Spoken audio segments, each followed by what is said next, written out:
Thank you for joining us. A lot has been said about ease of doing business in the context of the entire country. But now, after the new government took over, we are also talking about ease of doing business in terms of states. And Resurgent Rajasthan is one initiative through which the Rajasthan government is not only seeking to attract investments, but also talking to prospective investors about what they want to do in terms of having an easier business environment.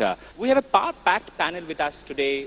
We have Sangeeta Prasad, who's from Mahindra Life Spaces. Then we have Mr. Dinesh Agarwal from IndiaMart. On my left, we have Abha Lambah, a prominent architect working in the field of restoration. And last but not the least, we also have Manish Sabharwal from Teamlease with us today to discuss about how Rajasthan can take forward its dream of having more investments. Start with Sangeeta Prasad. Ma'am, you have been associated with Rajasthan for quite some time now. How has the experience been till now, and going forward, what kind of a policy environment would you want to see from the Rajasthan government? We entered the state of Rajasthan after we started our integrated industrial ecosystem in Chennai under the brand of Mahindra World City Chennai, and it was a serendipity event that Infosys, who was our customer in Chennai, said that we want to come to Rajasthan, but Mahindra World City has to come to Rajasthan. And that's when the public-private partnership with the government started, with Mahindra's and the Rajasthan government deciding to set up an integrated industrial ecosystem in the state.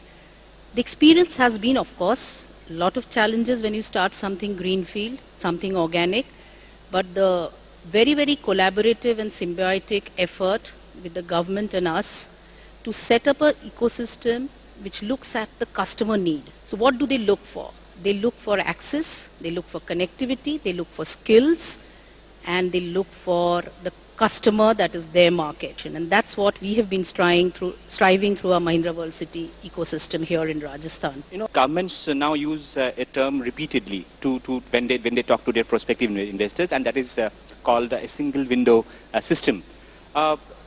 What has been your experience in Rajasthan regarding that? Does the single window system that is in place here is actually a one-stop shop for your permissions? Because we are a partner with the Rajasthan Industrial Corporation here, our single window is RICO. So if we have to capture the market of B2B customers, the applicability of RICO as a partner becomes very relevant. So all our approvals, we use RICO as the window. That's the window which comes into play. But in the long run, the approval has not been a deterrent because of this collaborative effort. We'll continue the discussion regarding ease of doing business, but let me quickly talk about another topic which many states actually, ignore in their quest for getting more investments, and that is regarding skills. Many industrial houses tell us that employability is an issue, be it any state, in terms of the output from such ITIs and all. Mr. Sabharwal, if you can tell us what all needs to be done to ensure that employability remains the core focus of the skill training development program that states like Rajasthan are carrying out. I mean, you can't talk about skills without employment. So I think employability, education and employment, the three E's are probably more closely related than we thought. So I think Rajasthan is the first sort of state which has put together an integrated program where you sort of do school reform. Rajasthan has just amended the Right to Education Act to sort of make it the Right to Learning Act. It's the first state which did labor law reform, which basically increases formal employment. It's now setting up a skill university. It's setting up an apprenticeship corporation. You're looking at third-party financing and skill vouchers. So I think the convergence between education, employment and employability, which, we have a Ministry of Skills for the first time in Delhi, but Rajasthan already has a sort of department for skills, employment and entrepreneurship. And I think Rajasthan, by putting employment, entrepreneurship and skills together, has a much better shot than other states at solving the problem at scale and also getting prepared for the investments and jobs which seem to be coming now.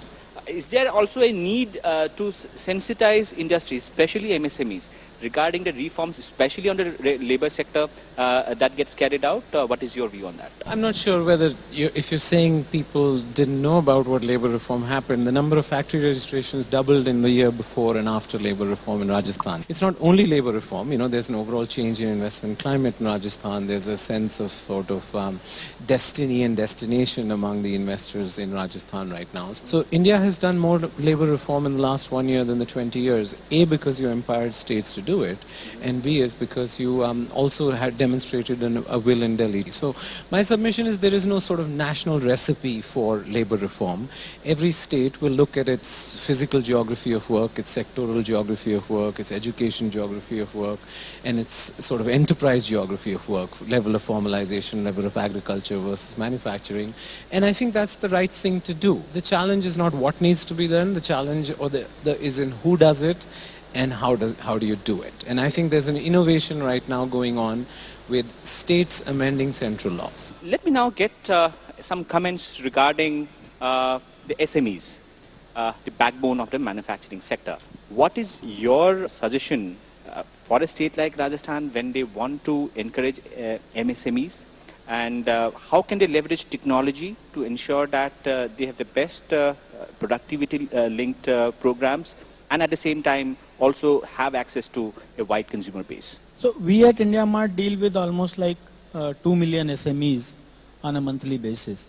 Rajasthan comes at something like number 10 or so in terms of the states which are SME order of states. Now that itself is a challenge. It has to come up on the top 3, top 5 states. And despite the fact that some of the short-term problems that are there, that are plaguing the other states like UP, Bihar, even Maharashtra for that matter, such as power, roads.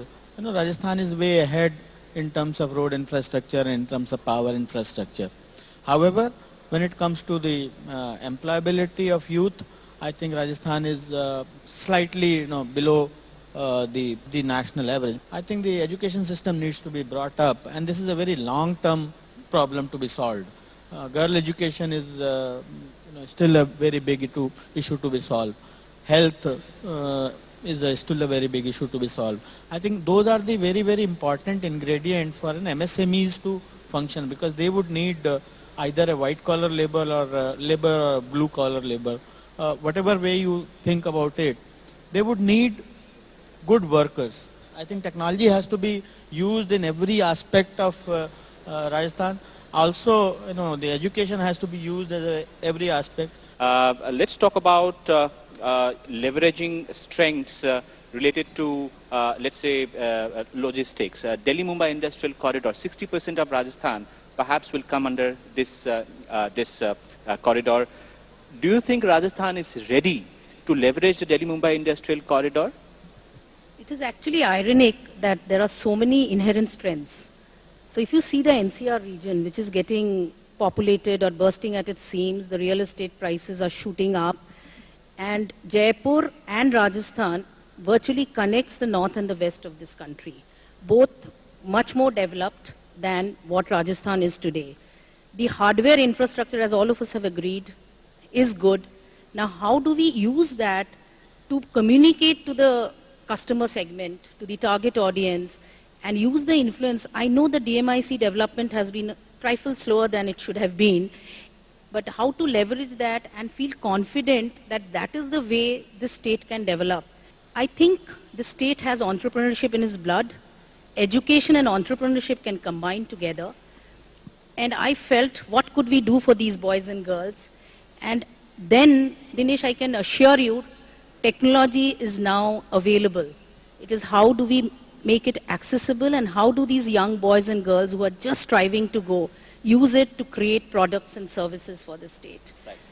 What we have seen when it comes to the industrial infrastructure of Rajasthan, a state like Rajasthan and a state like UP or a Haryana, is that most of it is concentrated around the NCR.